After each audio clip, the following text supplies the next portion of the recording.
Have you ever met someone who simply didn't make sense to you? Not your type, not aligned with your preferences, not even close to the image of love you had carefully constructed over the years. On paper, everything about them seemed wrong. Logic told you to step back. Experience whispered, "This won't end well." And yet, you stayed. Not only stayed, you couldn't leave. What unsettled you wasn't just attraction. It was something far stranger. A quiet, almost eerie certainty that something inside you had already made the decision long before your mind had a chance to argue. It felt as if your body knew a truth your thoughts were still struggling to understand. This wasn't love at first sight. That phrase is too shallow, too simplistic. What you experienced went deeper, something disorienting, almost destabilizing. A moment where your awareness shifted, like the deepest layer of your nervous system leaned forward and whispered, "Pay attention, this person matters." And once that whisper is heard, confusion follows. You begin asking questions that logic cannot answer. Why them? Why does this stranger feel so hauntingly familiar? Why does their presence awaken something inside you? An ache you didn't even know existed. It feels as though they've stepped into a hidden room within you, a place you never consciously opened. And suddenly, without warning, the light is on. Something dormant begins to stir. You try to explain it away. You tell yourself it's chemistry, timing, coincidence, maybe projection. You search for words to contain the experience, but something deeper resists being reduced to language. Something older. Something that doesn't speak in thoughts, but in sensations, memories, longing. We are taught that love is a choice, a rational process, a careful evaluation of compatibility, shared values, future goals. We are told to think our way into love, to analyze it, manage it, control it, so we don't get hurt. But Carl Jung saw this very differently. He believed that moments like these are not random. They are not accidents. They are messages, urgent signals rising from the unconscious, not guiding you toward what your ego wants, but toward what your soul needs in order to become whole. Because the unconscious, as Jung understood, is not passive. It does not sit quietly beneath your awareness, waiting politely to be discovered. It moves you. It arranges encounters. It draws certain people into your life because they carry something essential for your psychological evolution. Real love, Jung suggested, does not begin with logic. It begins with resonance. A deep recognition between two inner worlds, one that happens long before your conscious mind has the chance to intervene. It is not something you decide. It is something you recognize. Almost like two souls meeting in the dark and somehow knowing. But here is where things become dangerous. Not every intense connection is meaningful. Not every magnetic pull is destiny. Some connections are not sacred. They are familiar wounds in disguise. Some are not love, but unresolved pain wearing the mask of fate. And if you don't understand the difference, you will confuse chaos for chemistry and suffering for depth. You may believe you found something rare, when in reality, you are simply reliving something old. So today, we're going to explore the invisible map Jung left behind. We're going to walk through 7 unmistakable signs that help you distinguish between a true soul connection and a psychological illusion created by the unconscious mind. Because the real question is this: how do you know if what you're feeling is real, or just a repetition of the past? To answer that, we need to begin with an uncomfortable truth. According to Jung, when we first fall in love, we are not actually seeing the other person. We are watching a projection. Imagine sitting in a dark theater. A film is playing on the screen, full of emotion, beauty, intensity. But what you often forget is this: the projector is not out there. It's inside you. Jung called this phenomenon projection. Each of us carries an inner world filled with unmet needs, suppressed desires, unhealed wounds, and unlived potential. This inner world does not disappear with age. It waits, quietly, patiently, beneath the surface. And then, someone enters your life who fits the shape of that unconscious material. And instantly, something activates. You are not falling in love with who they are. You are falling in love with what they awaken inside you. You are responding to a reflection of your own soul. If you grew up feeling unsafe, you may be drawn to someone strong, stable, protective. If you had to suppress your emotions to survive, you may feel magnetized towards someone expressive and emotionally open. If you buried your wildness to be accepted, you may find yourself captivated by someone rebellious, untamed, unapologetically free. This is what we call the honeymoon phase. And it feels magical precisely because it is, in many ways, an illusion. A beautiful illusion, but still an illusion. In truth, it is a subtle form of narcissism. Loving parts of yourself through another person. Mistaking self-recognition for connection. And here is the part most people don't want to face. Real love does not begin at the height of that illusion. It begins when it ends. It begins the moment the illusion starts to dissolve, when the fantasy fades, when the projection weakens, when the film you've been watching suddenly flickers and goes dark, and there, in its place, stands a real human being. Flawed, inconsistent, sometimes insecure, sometimes difficult, at times even painfully ordinary.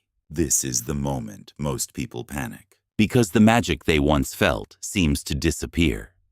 The intensity softens, the certainty becomes unclear, and many conclude maybe this wasn't love after all. But Carl Jung would say something radically different. He would say, no. This is where love actually begins, because what has ended is not love. What has ended is illusion. And now, for the first time, you are being asked a deeper question. Can you love what you no longer idealize? Can you remain present when the other person is no longer a mirror of your fantasies, but a reflection of reality? Most people, when faced with this moment, walk away. Not because the connection wasn't real, but because it has become real. And reality, unlike fantasy, requires consciousness. It requires effort. It requires growth. This is where the unconscious steps back and hands the relationship over to your awareness. And now something new must emerge. So the question becomes, when the projection dissolves, what remains? If the connection is genuine, what Jung described as a numinous experience, certain signs begin to appear. Not loud, dramatic signs, but subtle, undeniable patterns that reveal this bond is not just psychological projection, but something far deeper. Let's begin with the first sign. Sign number 1, recognition of the soul. This is not ordinary attraction. It is not based on appearance, status, or even personality. It is something quieter, yet far more powerful. It arrives suddenly, without explanation, often before desire even has time to form. There is a subtle internal shift, a quiet click, a sense of familiarity that feels like déjà vu, but without a clear memory attached to it.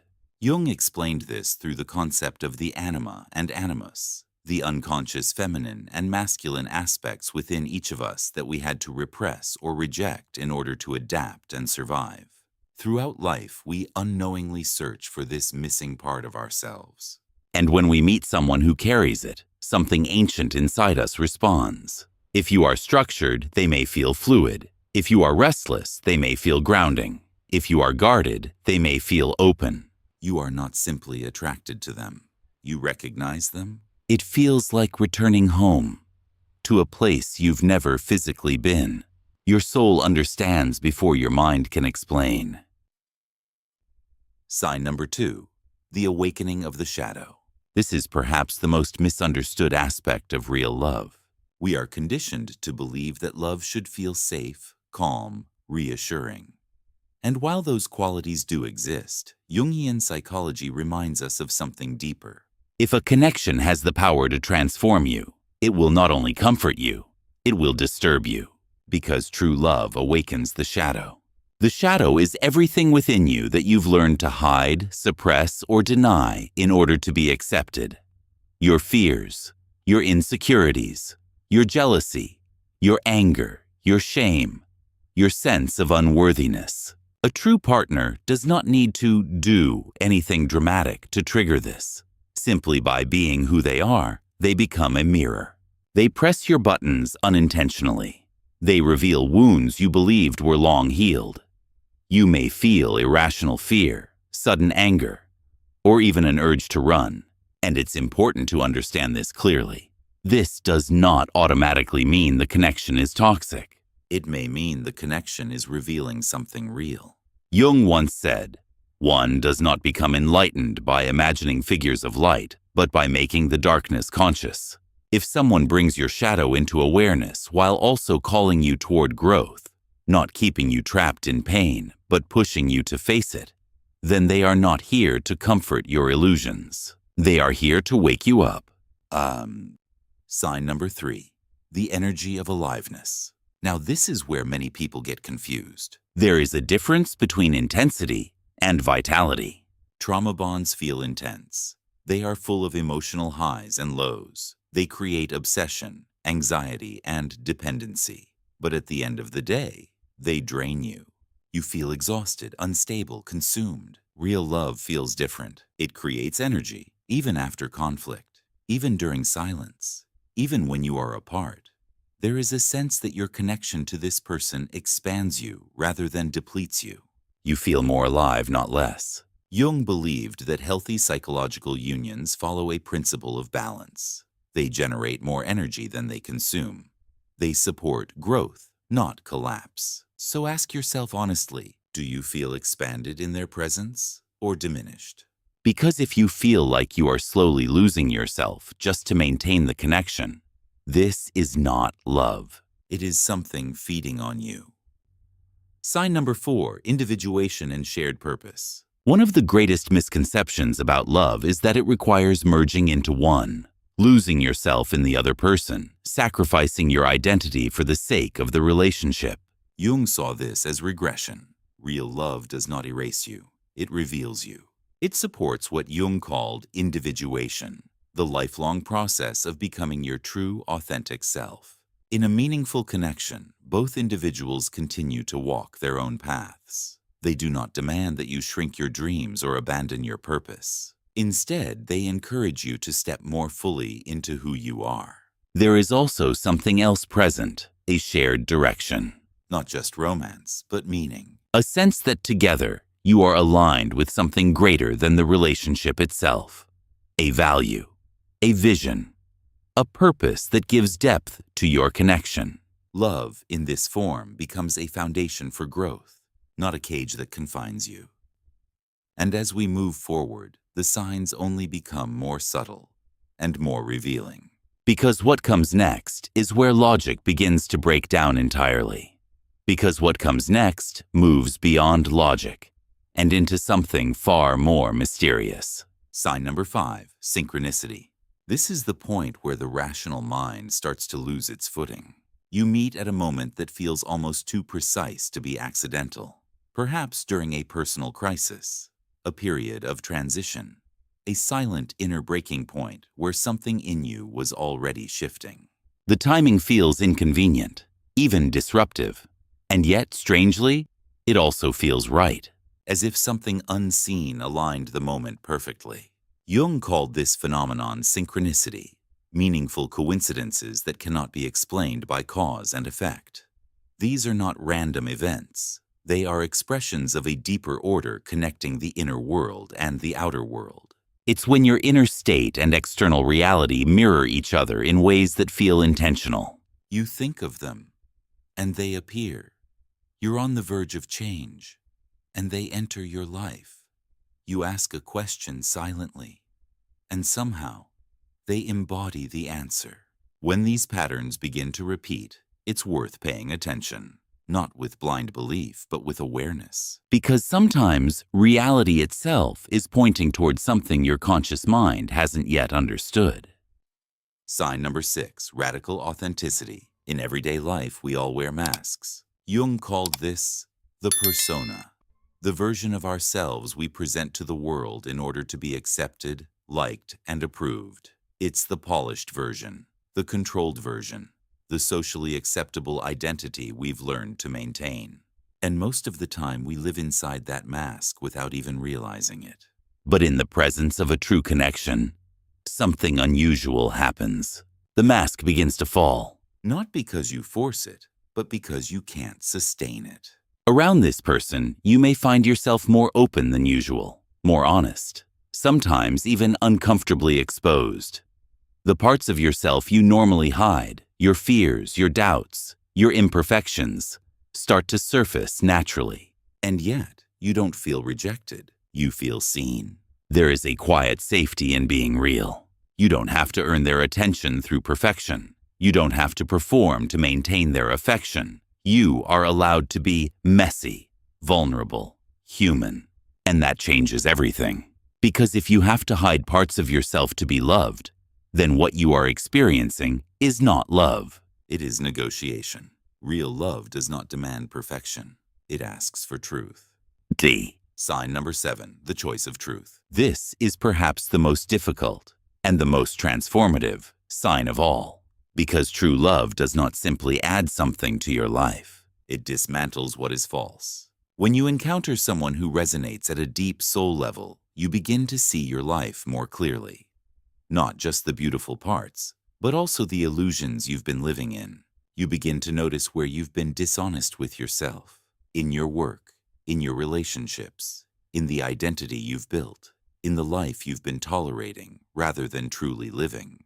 This connection becomes a mirror, but also a catalyst. It forces a question you can no longer ignore. Will you continue living the life that feels safe, or step into the life that feels true? Because real love will not allow you to stay asleep. It will ask you to grow. And growth is rarely comfortable. It may require letting go of what once defined you. It may require facing fears you've avoided for years. It may even require losing parts of your old life in order to step into something more aligned. This is why true love often feels intense, not because it is chaotic, but because it is transformative. But before you mistake all intensity for depth, there is an important warning. Not everything that feels powerful is meaningful. There is a psychological state known as limerence, an obsessive fixation driven by uncertainty, longing, and emotional dependency. It can feel overwhelming, addictive, even intoxicating. But it is not love. It is unresolved pain searching for relief. Limerence thrives on instability, on highs and lows, on chasing and withdrawing, on anxiety and emotional imbalance. It keeps you hooked, not fulfilled. Jung warned us clearly, do not confuse intensity with intimacy, because real love expands you. False love contracts you. Real love brings clarity. False love brings confusion. Real love gives you energy. False love drains it. So if you find yourself constantly anxious, constantly chasing, constantly afraid of losing the connection, then it is worth asking, is this truly love? Or is this a wound repeating itself? And this leads us to one of Jung's most profound insights. You are not searching for your other half. You are not incomplete. You are not missing something that another person must provide. You are already whole, whether you realize it or not. Jung believed that the deepest union is not between two people. It is within yourself. The union between the conscious and the unconscious. The integration of your shadow. The acceptance of your full nature. Light and dark, strength and vulnerability, order and chaos. Because until you face yourself, you will continue to project yourself. You will see divinity in others that you have not yet recognized within. You will seek completion outside instead of discovering it within. So the real work begins here. Turn inward. Pay attention to what your relationships reveal about you. Notice your patterns, your triggers, your projections. Do the work of becoming whole. Because when you do, something shifts. Love no longer feels like a rescue mission. It no longer feels like something you need in order to be complete. Instead, it feels like recognition. A meeting between two people who are not trying to save each other, but to see each other clearly. And perhaps that is what you felt in the beginning. Not something new, but something deeply familiar. If this spoke to something within you, something you couldn't quite name before, take a moment to reflect on it. And if you feel called to explore these ideas more deeply, stay connected. There is still so much to uncover about the human mind, about relationships, and about the hidden forces shaping your life. And I'd like to ask you something before you go. Have you ever experienced a connection that felt beyond logic? Not chosen, but guided? If so, you're not alone. And your story may hold more meaning than you realize.